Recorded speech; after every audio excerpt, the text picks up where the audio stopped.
nel 2040, nel 2050 a 1.250.000 abitanti, cioè una perdita di quasi un quarto della popolazione, che praticamente ci condanna allo spopolamento in totale, perché la proiezione demografica prevede 750.000 abitanti nell'area urbana di Cagliari e circa 150.000 nell'area urbana di Olbia, e tutto il resto è in drammatica perdita di popolazione, a cominciare dalla mia città Sassari, che perderebbe nel giro di 40 anni circa 50.000 abitanti, scendendo da 120.000 di oggi ai 70.000 di quegli anni. Uno può dire, ma che succede in tutti questi anni? Questa è una previsione, ovviamente. E se il tema dello sviluppo venisse ripreso secondo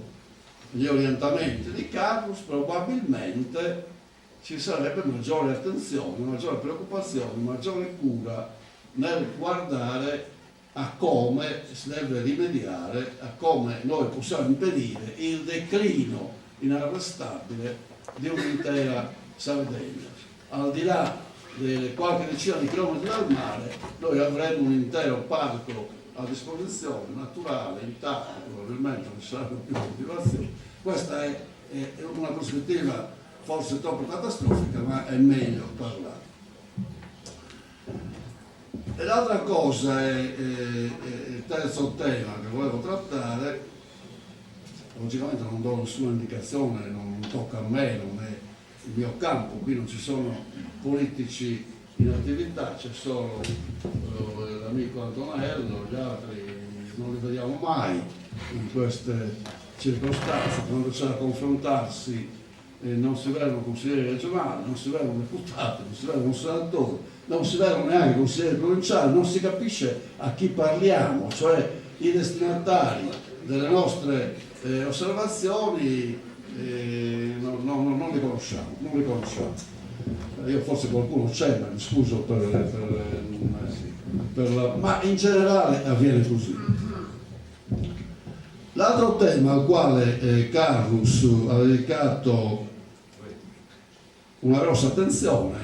un impegno anche originale, devo dire, molto approfondito, è quello della riforma della regione, della riforma del nuovo statuto. Su questo ci sono due testi ancora molto attuali, molto belli. Carus era rigorosamente federalista,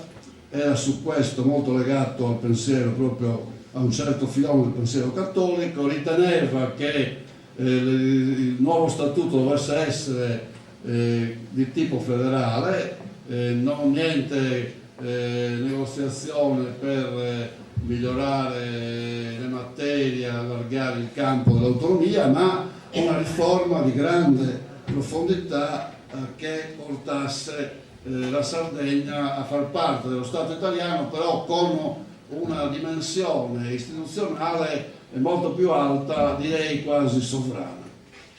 Questa parte di Carus è molto elaborata, molto articolata, molto nuova, secondo me, e sarebbe utilissimo che se ne tenesse conto nella discussione purtroppo esangue che si sta facendo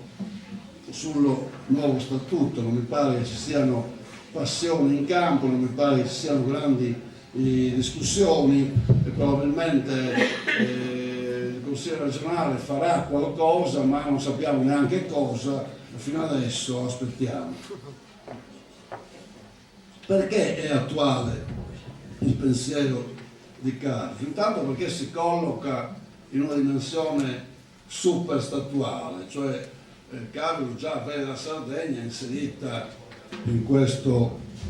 quadro europeo, in una dimensione nella quale lo Stato centrale, lo Stato nazionale perde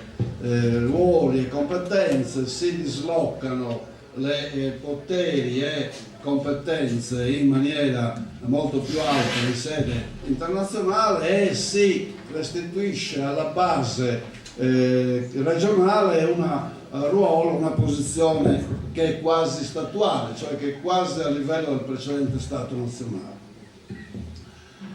Io ho detto recentemente, anche questo non lo dice il caso, ma insomma è uno stimolo per dirlo, ho detto in una conferenza, una tavola rotonda sul 50° anniversario del Trattato di Roma, che anche la nostra rivendicazione di sviluppo, la nostra individuazione della via attraverso la quale la Sardegna ripercorre o riprende la marcia dello sviluppo, probabilmente va spostata da Roma a Bruxelles, all'Europa. Lo stesso meccanismo